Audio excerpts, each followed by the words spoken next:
სლოტები ეს არის პროგრამა მეგობარო, რომელიც თავს დაგამცირებინებს ლომბარდში, აი იმ პატარა ფორტოჩკაში და რას გულისხმობ, აი ესე თავს შეგაყოფინებს და გახვეწნინებს ვიღაცაზე, რომ 50 და 100 ლარი დამიმატეო.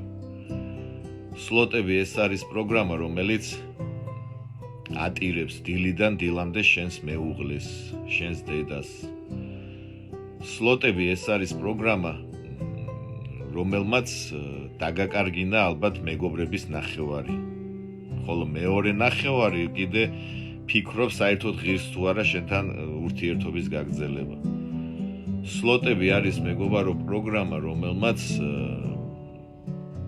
დაგაკარგინა საკუთარი თავი. რას გულისხმობს საკუთარ თავს? დაგაკარგინა საკუთარი პრინციპები.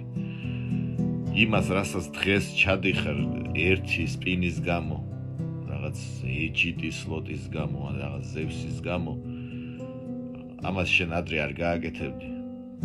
აბა კარგად დაფიქრდი, ის რაც შენ დღეს უმართავობაში ჩაიდინე სლოტის გამო, გააკეთებდი ამას, ну რა ვიცი, იმ დროს სანამ საერთოდ ამ თამაშს გაეკარებოდი. ამიტომ კარგად დაფიქრდი მეგობარო, გიღირს ეს ყველაფერი, ის ეიფორია, ის სიამოვნება იმად, რასაც კარგავ, სასწორზე რაც დევს, აბა აწონე სასწორზე ვინები არიან და რა დევს და აქედევს რა, ერთი სპინი, ხო? და ეს ყოველი დარტყმული სპინი შენთვის ბევრად ძვირი ხდება, ხო? ბევრად ძვირიანი ხდება შენი მომდევნო სპინი. და ფინანსურ კუთხეს აქ რაღაც მე-10 ადგილზე და მე-100 ადგილზე ვაყენებ. პირველი დობა, პატივისცემა, შენი სოციუმი, შენი ოჯახი და საკუთარი თავი, რაც ყველაზე მთავარია. ამიტომ კარგად დაფიქრდი მეგობარო, დღეს შენ ერთობი, თუ უბრალოდ ტყვეობაში და მონობაში ხარ მაგ სლოტ აპარატების.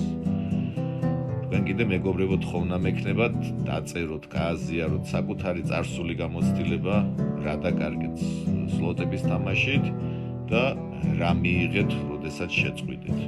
თუ ვინმეს კიდე გიჭირთ საკუთარი ნებით დანებება, ვერ უმკლავდებით თქვენს ემოციებს, მომწერე მეგობარო, დაგეხმარები, როგორ დაანებო თავი მაგ ჯოჯოხეთს.